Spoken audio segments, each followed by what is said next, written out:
Welcome to Bite-Sized Folklore, where ancient beliefs meet the strange truths we carry with us. I'm Jodie, and today we're crossing the hedge into the land of the fair folk. We're talking about a terrifying, tragic, and deeply human belief, the changeling, and why the fear of them took such a deep hold in Ireland.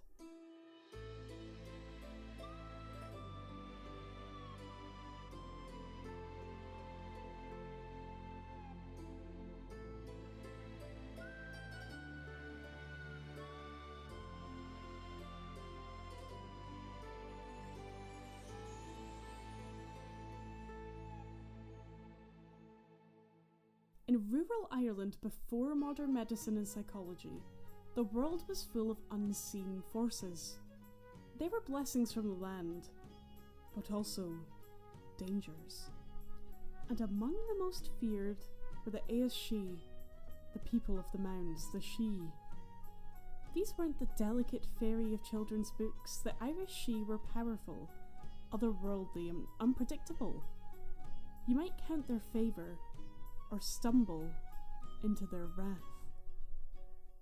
And one way they showed that wrath? By stealing your child. The belief was this: the fair folk would take a healthy, beautiful human baby and leave behind one of their own, a changeling. A child that looked like yours, but felt wrong. Sometimes it was a sickly fairy child swapped so the fair folk could raise a strong human in their world. Other times it was something else entirely. A glamoured log or a shriveled old fairy enchanted to look like a baby. And sometimes it was said the baby's body remained, but the soul had been stolen. So what made a child suspicious? You'd hear things like, "She stopped looking me in the eye. He cried from dusk to dawn like something was wrong in his blood. She spoke a word that no baby could know. He laughed, but it wasn't right." In Irish tradition, changelings were often described as sickly, fretful, and strangely intelligent. Some ate voraciously and never gained any weight. Others would mutter to themselves, or suddenly speak with eerie clarity. And sometimes, when no one was looking, they'd sit up in their crib and smile. To protect your child, you didn't just rely on prayers. You turned to folklore. You kept iron tongs near the cradle. You laid the baby on a cold stone or passed them through the legs of a mare.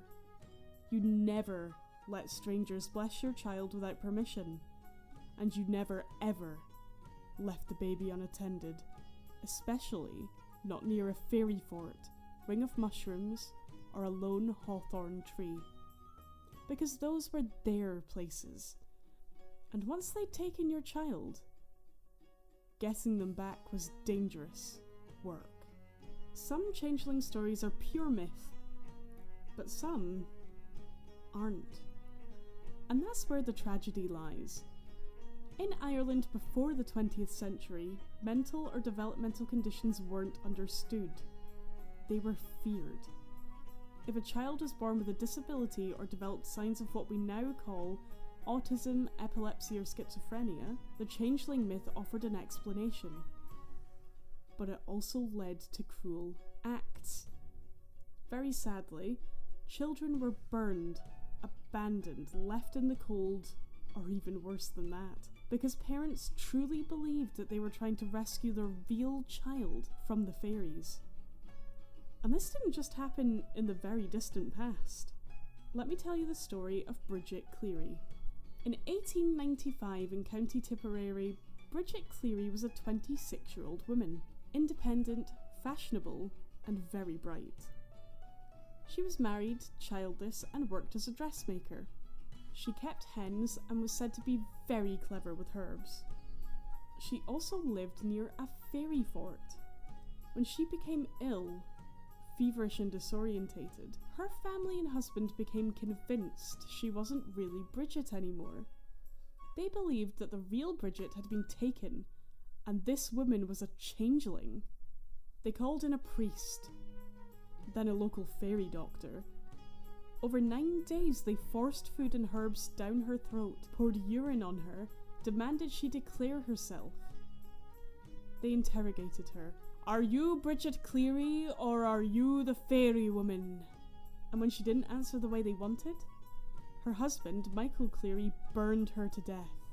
He said afterward, "She's not my wife, she's away with the fairies, and I burned that thing to bring her back."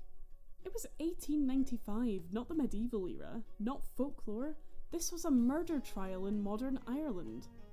Michael Cleary and several others were convicted not of murder, but of manslaughter, because even the court recognised that they truly believed that they were fighting a changeling.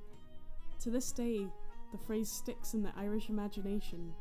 Are you a witch, or are you the fairy woman? So what can we take from all this? The changeling is a symbol of deep human fear.